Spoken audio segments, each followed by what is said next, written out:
Hello and welcome everyone to today's webinar, Why Agentic AI Voice is Now Non-Negotiable for Winning and Keeping SMB Revenue. This webinar is brought to you by Aircall and Salesforce and is produced by SmartBrief, a future B2B company. My name is Mackenzie Putosi with SmartBrief and I will be your moderator for today's session. Today's topic is very of the moment, given that the future of SMB customer experience is changing fast, and voice is at the center of it. Rising costs, leaner teams, AI native competitors, and customers who expect zero wait times are rewriting the rules for small and mid sized businesses. At the same time, Salesforce's Agentforce vision is pushing a new era of AI powered productivity, one that depends on clean, connected conversational data. I'm excited to have the Director of Global Tech Partnerships from Aircall with me today for a fireside chat where we'll break down what the agentic enterprise really means for SMBs and why voice is becoming the most urgent data gap to solve. I'm excited to get started, so let's cover off a little bit of housekeeping and then we'll get our speaker out here to join me on the stage.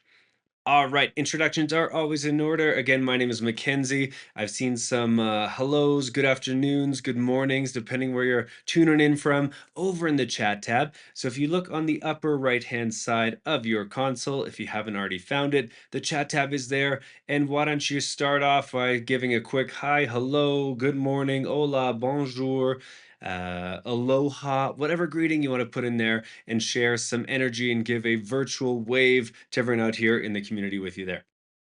Now, the chat tab is the perfect place to let us know how you are taking in the information, how you're responding to it. We love to get your feedback. So, comments, personal anecdotes, jokes, stories, all that good stuff. Throw it in the chat tab. We love to see what you're thinking, what you're feeling throughout the fireside chat today. On top of that, we will also use this chat if you have any sort of technical issues during the session. Hopefully that doesn't happen, of course, but if it does, a quick browser refresh is usually the best way to get rid of any issues with audio, video slides not syncing, not loading. But if that doesn't help, well, just shoot a message in the chat tab, and our webinar coordinator running things smoothly in the background will help and troubleshoot with you there. Next bit, we are going to have a live Q&A session here, as well as perhaps answer some questions throughout the fireside chat if they come in at the perfect moment. So we'd love to get your questions coming in. Please put those in the Q&A tab, and we'll do our best to answer as many of those as we can on today's live session. Of course, if we don't have time to answer all the questions, we'll also be passing those off to Aircall and their team, and so we'll be able to follow up in a perfect manner with you after today's event. Finally, in the Docs tab, we also have some great follow-ups from today's information, some supporting documents, some links.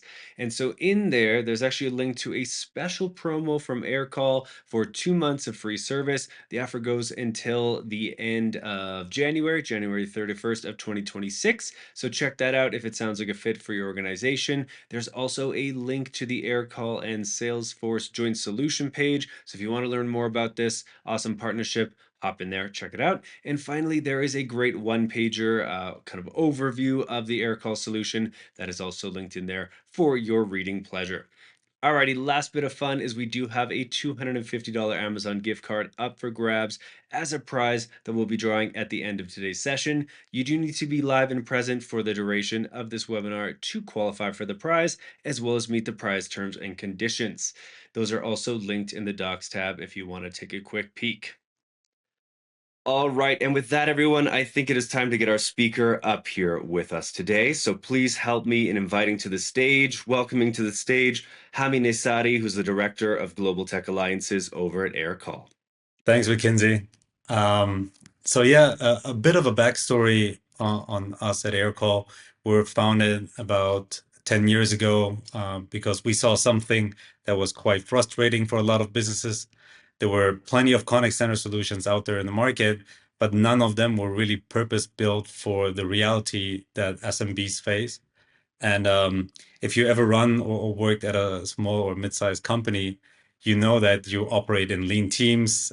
Employee turnover is always a constant topic, and time is always of the essence. So you don't really have month to spend on implementation time. And of course, budget is always a concern. So you need control and transparency over every dollar that you spend. And with voice, that can actually happen quite easily.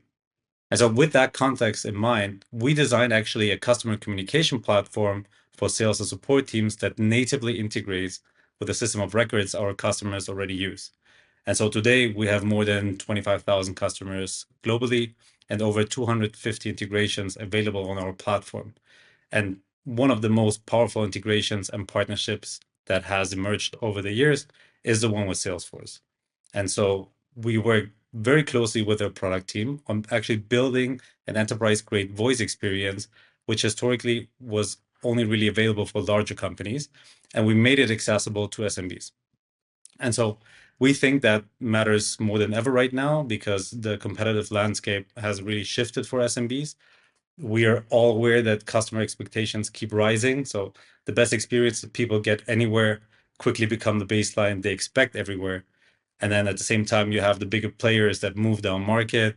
The companies can you undercut you on price. They can bundle their products, services, or simply outspend on marketing while still making the numbers work.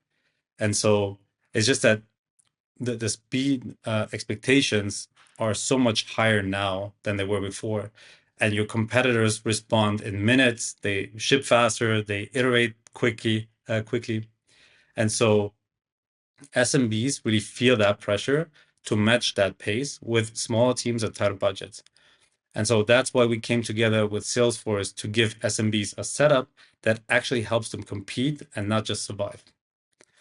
And so when we talk to SMB leaders, they know that they're under pressure. They feel it every day. But what's often harder to see is where exactly that pressure is costing them money.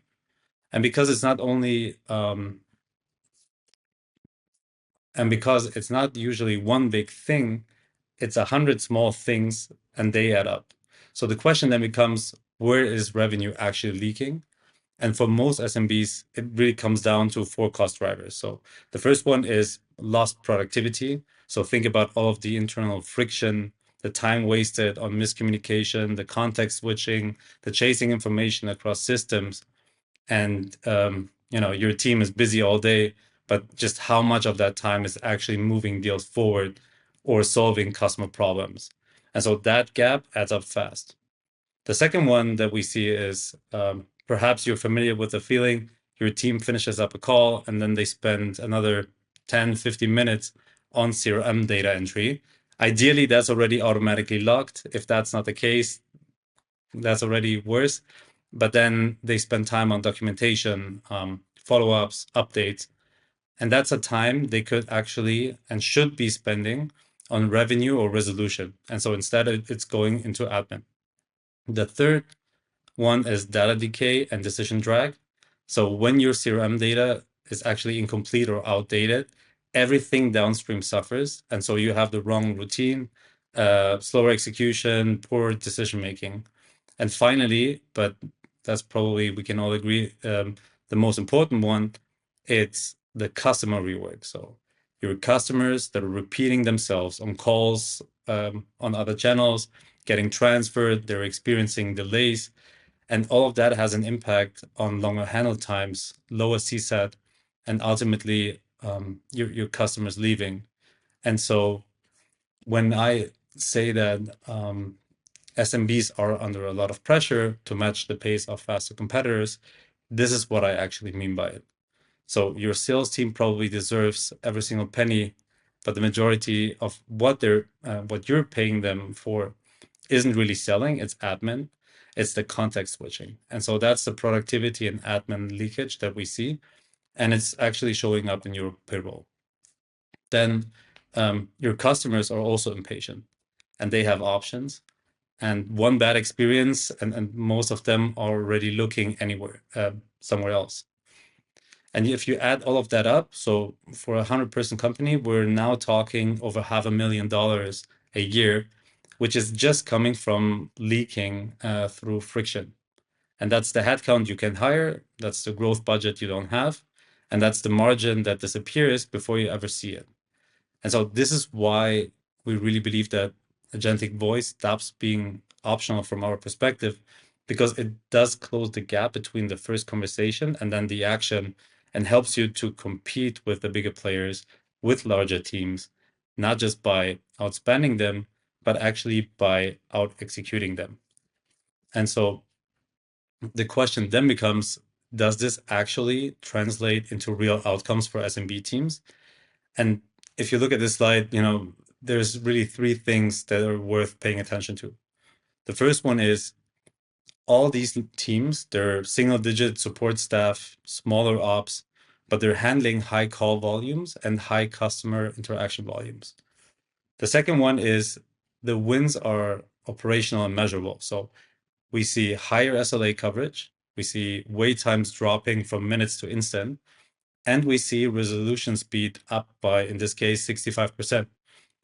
And the pattern is the same basically across every different organization, which is the agentic voice handles the repetitive work, the after hours load, and then the human can actually focus on what matters most, which is the complex, high value work. All right, Hami. I love this. Personally, I feel like this is like the golden opportunity with AI and automation is that we're not doing this busy work. We're not wasting our time and money on admin, and we're really being able to put a human face and a human touch to what needs to get that touch. So I'm really excited about it. Now, you mentioned a whole lot of things. I'm excited to dig into those as we do this fireside chat together. So I'm trying to make sure I don't jump ahead. And I want to set the stage a little bit further here before we dive into the topic and kind of unpack a little bit more what makes AI agentic and how that applies to this topic. Yeah, that's a great question. Um, I guess the simplest way I'd put it is agentic really means it can take actions across systems and not just answer basic questions. So instead of just transcribing a call or like surfacing that information, an agentic system can actually do something with that information, right? So think about the agentic layer creates a record, it updates a field, it triggers a follow-up, or triggers a next meeting. And that's really the difference when we talk about agentic experience. Okay. And so, I think today we're diving in on why this matters more for SMBs than, say, larger organizations. Why would you say it's more important or so impactful? Yeah. So we speak to a lot of SMBs. And if you've ever worked in an SMB environment, you know that there is sometimes one person that is juggling five different jobs, right? So they're selling, they're supporting, they're doing the ops. And agentic automation is valuable because it then removes the 20 tiny steps that slow a small team down. And so an example would be think about a sales rep who just finished up a great discovery call. In a non-agentic world, they hang up the call. They spend a few minutes on logging notes, updating records, opportunities, scheduling the follow-up. And so with agentic voice, all of that happens automatically. And if you multiply that then across different teams, you actually get a quite significant productivity unlock. Yeah, I was listening to your overview at the beginning and thinking my brother needs this for his company. He is in a small medium business bracket, and I'm like, this is magic. So, well, we're gonna have to follow up offline about that. Happy to. So, I want to dig into kind of what's the model. How should people think about this? Yeah. Um, I really like to anchor this into two moments that decide your revenue, which is basically it's how you win and how you keep revenue. Okay, so win, keep, walk us through those. Absolutely. So let's start with winning new revenue. Most companies already have a good sense of where they're bleeding today. But if you're unsure or you just want to test this with your team, you can run a really simple self-assessment. So you can ask questions like, are leads slipping through the cracks today because we don't have follow-ups that happen in time, or sometimes even not at all? And are reps missing calls or spending a lot of time going back and forth just to book the next meeting? And if you hear a couple of yeses to those, that's usually a good sign that there is real revenue being left on the table. Hamid, what would some of the examples you see coming up a lot of something like that, of when they're leaving money on the table? I think the way high-performing teams tackle this is by designing an agentic flow. And so in practice, it means the call is then routed to the right person, the reason for the call and the outcome are captured automatically, and the system then decides what should happen next. So if a prospect calls in from a campaign, the call is then logged, the lead is being created or updated, and then the next best action is triggered automatically. And so whether that's a callback task for rep or a follow-up email, moving then the lead to the right stage through the funnel is really what helps reduce all of those manual steps where things typically fall then through the cracks. And that's then the last piece. So how do you actually know that it's working? And what we see most SMBs focus on is just the concrete metrics that are important to your organization. So think of speed to lead or the first time to touch. So how fast do you actually get back to that inbound lead? Or how often are your reps actually reaching the right person at the right time? And if you can improve even one of them, then there is a good chance that this flow is actually directly impacting on pipeline and net new revenue. So that's a little bit for winning revenue. And then for keeping it, um, what we see is leaks are often less visible because they show up as churn risks, lower CSAT, or slower cash collection, and it's not really a single lost deal. And a quick way to spot friction here is to ask questions like, do customers call after submitting a ticket because they're not getting updates fast enough? Or do your teams spend a lot of time chasing customers for unpaid bills?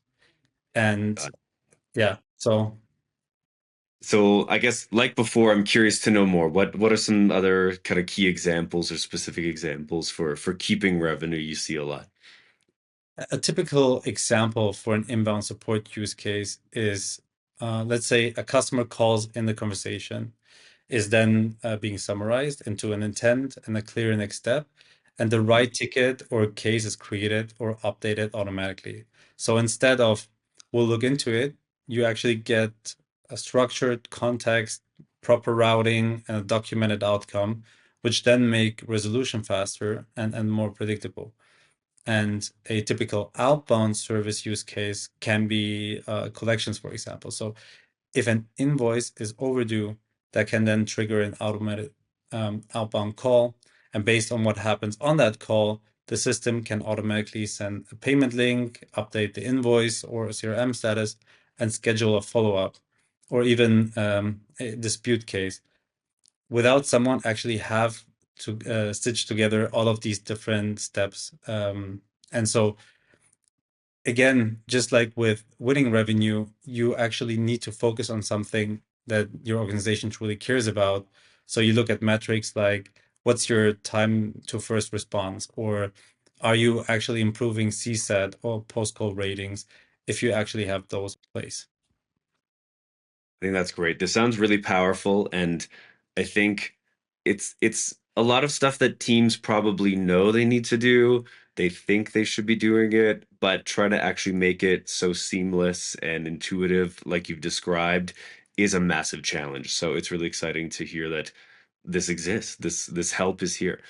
And well, I want to ask you, Hamid, so, this sounds great, but often implementation can be a little hairy or stressful. So if someone does want to get started in like a week or a month's time, what do they need to do to prep, to lead up to this, to make sure they're ready? And how long does that take?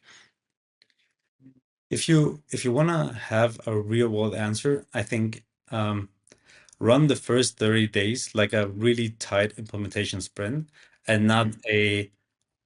an AI transformation project. So Okay. week one is initially about the setup. So the goal is you want to remove the typical blockers up front. So think of secure API credentials, sandbox environments. You want to confirm that the agent is allowed to touch um, what's relevant and what is kind of like outside of their perimeter. And then you want to make sure there is a technical contact available for quick clarifications with, the Salesforce and Aircall team. And then you set up a test account, the data set, you create mock tickets, sample orders. So you validate, the kind of validation that you look at is consistency and repeatability, basically. And then, so that's kind of week one. For week two and what's happening after, you can then really align on a user accepted testing framework with us. And then the fun part really begins because through the next weeks, you focus on the iterative deployments. And by the way, this is really where customers win by keeping the scope tight. So the most effective projects I've seen so far were the ones where we run fast asynchronous feedback cycles, often via Slack channels or other asynchronous communication tools. And then you have a short weekly sync focused on progress and on blocking decisions. So, and that's really realistically what you can achieve in 30 days, right? Don't expect the world, but this is, I think, setting the foundation. And then once you have that, then you can move into production and hypercare. And then there's several options, either you go full production or you go into a phased launch. But in essence, the outcome that you're aiming for in 30 days isn't really we're automated everything. It's one or two workflows that are live, validated, and then stable enough to actually scale. Really nice, really nice. So you can kind of get a good base in place and then iterate from there. What are some of the pitfalls or the guardrails that definitely people need to put in place when starting? The first piece of advice that I would give customers is treat this project like a new hire. Because if you Mm, hire someone and you're not crisp enough on what the job is or what good looks like and what they're allowed to do, you can almost predict the outcome, which is bad customer experience and a lot of, yeah, we tried it, but it didn't really work. And so what we recommend customers put in place is basically a couple of guardrails. The first one is define the job and the boundaries, be really explicit about it. So just like, with a new hire, what are the intentions?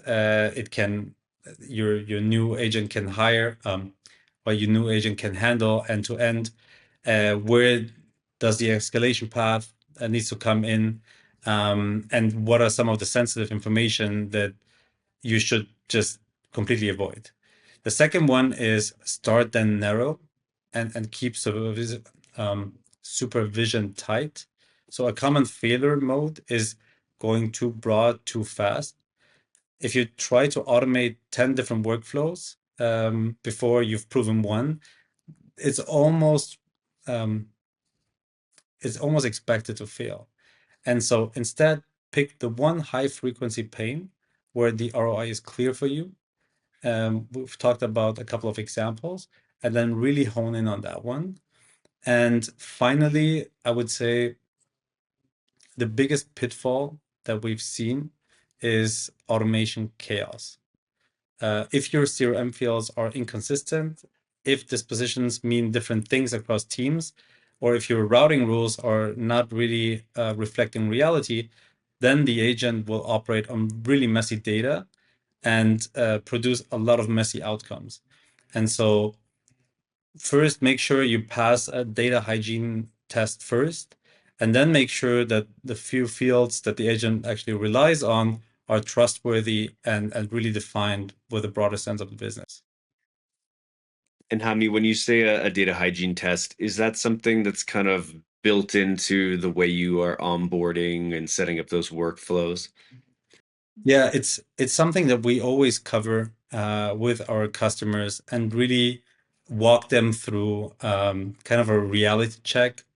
And if they feel at that moment that their data is good enough, and we're going to see it quite quickly once you roll it out in production, is how does that agent really act on the data that you provide to them? And so the longer you wait to identify this data hygiene pass, um, the more the agent will act crazy later down the line. And so you want to avoid that at all costs. This is why we talk to the customers in the first weeks. Okay, excellent. Personal question. As we talk about this, I'm thinking of all the ways you could possibly deploy this. Let's say you have a CRM full of contacts, and some of those have been lost, gone dormant. Um, Maybe they weren't won. Could you set up a campaign to sort of revisit some of those contacts and do a bunch of sales outreach with AirCall? Yeah, that's a really good question. There is several ways of thinking about it, but I want to ask you, McKinsey, how many Yeah. times have you taken the call and it was an AI agent, it was a robocall, and you actually felt that there is a need to answer to this agent? That's a good question. I mean, I don't know. I don't know if I feel like I must answer, but if it was from an organization I like felt comfortable with or I'm used to being contacted by, I'd probably be like, "Oh, yeah, I should talk." But if it was super out of the blue, I'd be like, "No. None of this." And honestly, this is a really um, this is a really good test to test it for yourself. Like if I would be in a position, would I be in a position to take that call and answer it truthfully, or would I want to engage with a company that I haven't engaged with in such a long time? And the way we think about it at Aircall is that you shouldn't, and this is more like a company philosophy, and I'm pretty sure other companies have different philosophies about it, but outbound calls make sense if there is an existing context between you and the customer. And Okay. so if it's about, reconfirming a meeting that you have booked or just making sure, the bill is getting paid, if you have that warm context, it makes a lot of sense to implement an outbound voice agent. If you start from cold, chances are you actually annoy your customers way more than Hmm. what you want to do. That's a good point. That's a good point. Asking me to answer actually put it right in context for me. So well, Hami, I do want to save some time for some audience questions here. So before we move into questions, do you have a final thought or something you definitely want to leave the audience with here? Um, yeah, I think if you take one thing away from today, it's not so much that SMBs need more AI. It's more that you need fewer steps from conversations to outcome, and that at scale. So that you can actually compete in the current environment. And so start with one workflow, identify the two metrics that you really care about, and then you build from there. Beautiful. I love that. Okay, so let's dig into some of these questions here. We've got a queue that we've been amassing, so we'll try and hit as many as we can. The first one I've got in the queue is transcription available live, and can we use it to trigger next steps or flag unhappy customers? That's a good question. Yeah, so live transcription is available with AirCall for Salesforce Voice. It provides real-time speech-to-text conversations during calls, and it actually supports live transcription in English. I don't know if we have any attendees from overseas, but French, German, Spanish, and some other European languages are also supported. Nice. That's great. Okay, and is there a minimum call volume where you typically see ROI on an agentic workflow? If someone's a little bit smaller and they feel this isn't worth it, kind of what's that metric or rubric that you think? I think the way I would look at it is it really depends on your context and the level of automation your business allows. But when you look at the data, um, what we start to see internally is it starts to get interesting at about 350 calling minutes per month. And then it looks like a step function because then at 10,000 minutes, that's where it starts to be really interesting for your business to look into agentic workflows. It's a good Okay, question. so 350. or 10,000 or some key markers. I like it. Okay, next on the docket, we've got a question here from Sandra asking, we're currently with another VoIP provider and have 25 reps. What is a realistic timeline to implement AirCall, especially porting numbers and getting the team trained? That's the kind of answer that you want to hear on a webinar. Yeah, Um, right. if You're like, you're okay. if you're looking to implement AirCall for Salesforce Voice, which is the enterprise grade voice experience I mentioned in the beginning of the webinar, which also includes live transcription, it can basically be set up in less than an hour, which is something that is quite unheard of because we Mhm. regularly speak to clients that have tried to implement Service Cloud Voice, which is what it was used to be called. Now it's called Salesforce Voice, um, with other providers, and it typically takes several weeks, if not months, to do so. And that's really what I meant initially when I said AirCall makes that functionality truly available for SMBs. For the porting part, we have a dedicated porting team that supports clients on the migration process. They're generally carrier related processes that can take up a little bit of time. So we want to make sure that we really best support our customers. On average, I would probably calculate anywhere between 3 to 4 weeks. But in terms of the actual setup of the system and the team training, at 25 users, you probably look at about a week. Okay, that's still very quick. I have a question here. Interesting one. We are an HVAC company. Our reps are in the field all day. Does AirCall work well on mobile, and can field teams handle calls, texts, and callbacks from an app? That's actually a very short one. So yes, AirCall offers mobile apps for both iOS and Android phones. And regarding callbacks, if you actually experience a lot of missed calls, I would strongly advise you look into the Agentic voice, so your clients have a better first touch experience. Okay, I like it. I like it.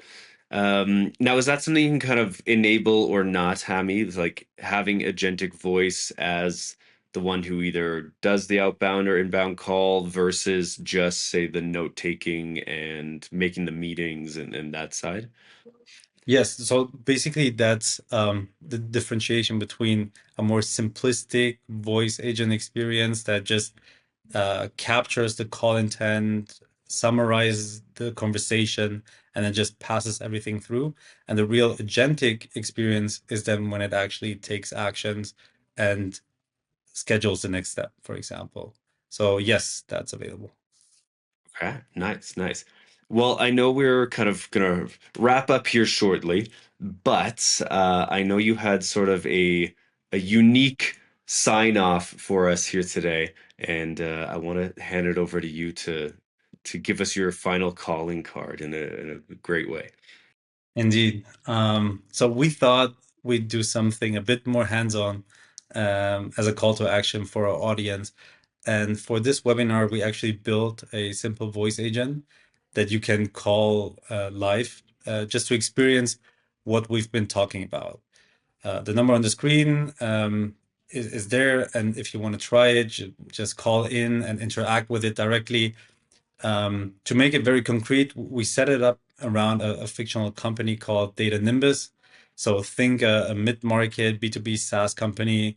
The scenario is quite common. So you have peak hours, especially after hours, where calls either go unanswered or get dumped to voicemail. So in this demo, the voice agent plays the role of an after hours AI receptionist, and the job is intentionally narrow. So capture the caller's intent, collect the key details, and then trigger the next step automatically so the right person can follow up with the right context. And a couple of quick notes, maybe just so we set the expectation. The tone of voice here is designed to be serious and formal. You can also change that, of course. And the purpose, it's purpose built for this webinar. So don't expect too much agentic voice, which I talked about in the beginning, because obviously it takes a little bit more time. But the goal here is really to have you feel what a clean first workflow looks like in practice. So I hope everyone enjoys this experience.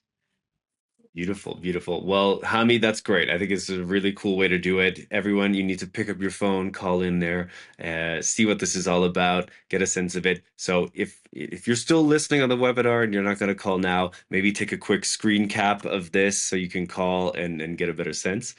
And then, Hami, if people do want to get in touch directly, they want to follow up, they want to try a demo, where do they go? What do they do? Absolutely. So we're going to put up a slide with all of our contact information. Aircall.io is our website, and we're going to look forward to talk to you, get to know your business, and show you how we can help you scale better. Wonderful. Well, Hami, thank you so much. This has been a lot of fun. I've loved picking your brain here today. And well, I'm gonna wrap this webinar so I can go call this number. How does that sound? Sounds fantastic, McKinsey. Thank you so much for your time. Equally. Thank you so much. Take care. Bye. Alrighty, and with that, everyone, thank you so much for joining us today. It's been a fantastic fireside chat with Hami. Thank you to Aircall and Salesforce for making today possible. And of course, thank you to all of you out there for being here, for asking your questions, for taking time out of your busy schedules to learn something new. And hopefully you've taken away something here. You're feeling excited, lit up. You want to try this technology out for yourselves. You've called that number on the screen, and you're going to see how awesome this actually is. Now, before we wrap up, a few bits of business here. First and foremost, you will get an email roughly 24 hours after we wrap with an on-demand version of this webinar. So if you do want to watch it again, go over some of the details, share it with an industry colleague, someone in your organization, well, you're going to have that on demand at your disposal. Now, we are going to wrap up as I mentioned, but before you forget, if you haven't already gone to the docs tab, definitely get over there. Three things in there again. There's a link to that special promotion from Aircall for 2 months of free service going until end of January 31st, 2026. Go check it out if it feels like a good fit for you. There's also, again, that link to the Aircall and Salesforce joint solution page. And again, a one-pager brief for Aircall. Alrighty, and with that, we are going to give away our prize. We do have a survey launching, so you get to keep busy as we quickly give away this prize and wrap things up. But we do have a survey, so it'll be in the same area with your chat docs Q&A, and we basically just want to get a little bit of hot feedback on how this was, how the information landed, if you enjoyed this, how's the platform delivery, moderation, etc., etc., etc. Whew. So, if you don't mind, we'd love to see it. This is just for us to make sure we keep improving all the time and we get a little bit of a sense of how this is for you. All right, it is prize time. So again, $250 Amazon gift card going out to our lucky winner today, Jonathan Etheridge from Mississippi, US. So, Jonathan, we're going to reach out after the webinar, let you know how you can claim your prize. And with that, I think we've done it, everybody. So again, final thanks to all of you for being here today. If you loved what you saw and you want to join another webinar, you can check out the QR code on your screen or go to events.smartbrief.com and see a full calendar of what is on the horizon. Until then, take care, and I wish you all a fantastic rest of your day.